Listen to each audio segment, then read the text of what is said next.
and behind me is Winooski River, and it's Tuesday. There is catastrophic flooding across the state of Vermont. People are truly suffering. We haven't seen conditions like this since Tropical Storm Irene in 2011 when I stood right here and watched the river.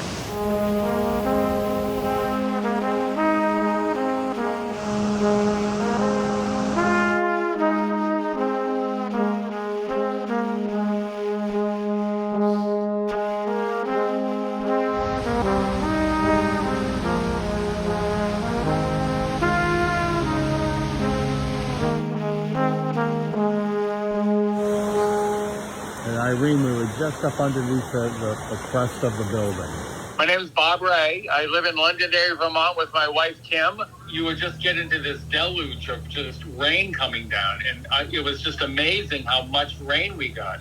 In a short period of time, we had some old sheet metal roofing, put that up as a barrier. The water came up about 2 feet from the side of the house, but it was always moving really fast. It was always flowing. The rescue squad came. They were from North Carolina, I think. Their sole purpose in life is to make sure your life is okay. The whole day it was just really fighting the storm, and we kind of came out on top. And it's wonderful that you were able to save your house. I mean, I was kind of watching on Facebook at these photos, like, Like Monday, the water was up.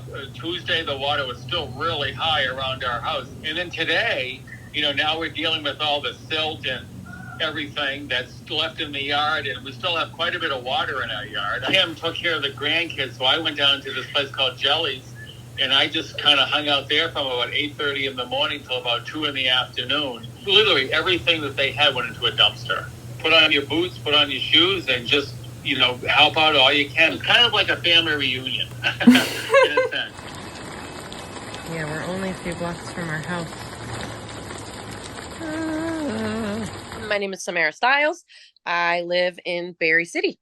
Yeah, we've lived in Barre about a year. We moved here last April. So that's the park where I usually bring Izzy to play. The swing sets are underwater. Someone's car is underwater. I've talked to the neighbors. Everyone's saying they've never seen the water this high, ever. 1 block north of us was already underwater. Only 1 block from our house. And somehow we're just enough up in elevation that it didn't hit our street, thank goodness. Okay, the car is now fully submerged. They're actually putting out boats to rescue people now. Check on your neighbors. 1 block away from our house. We have power. We never lost power. We got really lucky there. Our basement is dry. We just have to boil water, and probably will for a few days. Do you know Alexis at the Kitty Corner Cafe? I don't know if you know her. Oh, I don't, but I had saw in the Barre chat because everybody was very concerned about the kitties. Me too. The kitties are safe. Because Montpelier is right next door and it's the capital, I think sometimes people forget about Barre.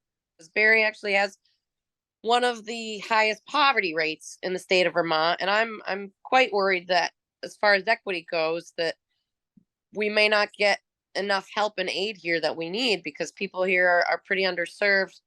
And for people that don't have much, now they've lost so much more, Does anyone have clothing? Because they lost everything. Just 1 block away, they lost everything. Yeah. We just barely recovered from all that. I know. That's what I know it's naive, but I was like, I did not expect this so soon.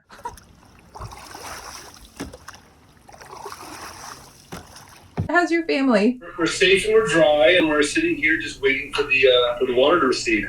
Our son Fletcher, who in the video you made of us was 9 months old. He's 12 and in middle school now, and our other son is 11. And we never had actually told him the full story until the night before here. And we showed him both of your videos, the 4 days after and 4 months after Irene. And it was so good because it really helped him get perspective on it and not see it as just this big scary thing that could kill them, but instead seeing them as this thing that could be managed. And it was just like my grandfather said in that video, you just take it one day at a time. And Your studio's okay and the first floor is okay. Knock on wood. This is lower than Irene. It is. They found water in the basement. This means they have to replace a new furnace, hot water heaters, and an electrical panel. I never thought we'd be doing this 12 years later. I thought that if it happened, it would happen in a long time. But, I think it's obvious that our situation is changing here, that climate change is real, obviously. And I've lived in this house for 20 years. Going up and down Main Street today is what I called the symphony of the sump pumps. A canoe that is moored next to the bank. Our house is less than a mile from the Sterling Market. My gentleman friend's daughter and her family live less than a mile in the other direction. And they had complete devastation. We were awakened at 4 o'clock this morning. They were being evacuated. They lost 3 vehicles and they're not sure what's ahead for them. Right now, they have a roof over our head with us, and we have an increased animal population. What kind of flooding did Johnson see in 2011 in Irene? It was devastation also. In fact, this is not the first rodeo for the Sterling Market, I hate to say. Well, I used to go to the Grand Union. I grew up in Johnson, so. Oh, did you? I did, yes. Anyone who remembers those years when there was no market, we certainly hope that they can resurrect like a phoenix. So my name is Tom Rogers, and I am a member of Stone Mountain Rescue. As the rain was accumulating and the flood waters were rising, the calls started stacking up one after another after another. They ranged from people stuck in vehicles who were trying to drive through water. So you hear the advertisements all the time on the radio during these, don't try to drive through moving water. Or about 12 straight hours from there, we were in downtown Barre doing one call after another. And sometimes just we would be rescuing people out of one house and the neighbors would be standing there waiting their turn. We were sometimes in chest deep moving water. The water smelled terribly of sewage and ag fertilizers and, gas. When you're in a downtown area trying to boat through things, I mean, there are fire hydrants and parking meters, just how chaotic it was. Road A would be washed away and Road B would be underwater. We'd have to find our own way around. Some of the ones that really stick out to me are the families. I'm a parent of 2 young daughters myself, and I know how hard it is to be a parent even on the best of days. And so the days where you're taking your kids out of your home and saying, we may not be able to come back here, and the clothes that we're able to keep on our heads and on our backs as we're waiting out of here are going to be all we have for the foreseeable future. Like, we personally pulled out, 30 or 40 people. I think the number is much more closer to many, many hundreds, if not thousands, of people were rescued via swiftwater teams in the past few days. Luckily, there was no loss of life. And there was loss of life during Irene. 6 people died in Vermont.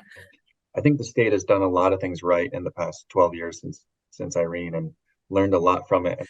I know the governor said, stay vigilant. It's not over. We just don't know. Yeah, we're going to see what the rest of the week brings. And, after this, honestly, we're going to see what next year brings and the year after that.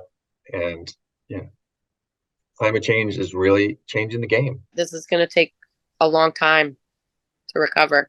This was just all about Vermonters, helping Vermonters. Any excuse we can get to come together, we do. We're all only separated by a couple degrees of separation, really. So it's Wednesday at 3 p.m. and the Winooski River is behind me. This time I'm on the Burlington side. The water has definitely gone down and the yoga sculpture has gone along with the water. It is no longer here. Our hearts go out to everybody that is dealing with this historic flooding. We got through this in Irene. The silver lining is that together we can rebuild. Take care, everybody. Yeah, we knew of people stuck at like McDonald's parking lots, People keep talking about being stuck places, and I'm like, oh, I named this video series the wrong thing. It's because everyone is stuck in different parts of Vermont. But hey, if there's one place to be stuck, this is a good place to be stuck. This is the place.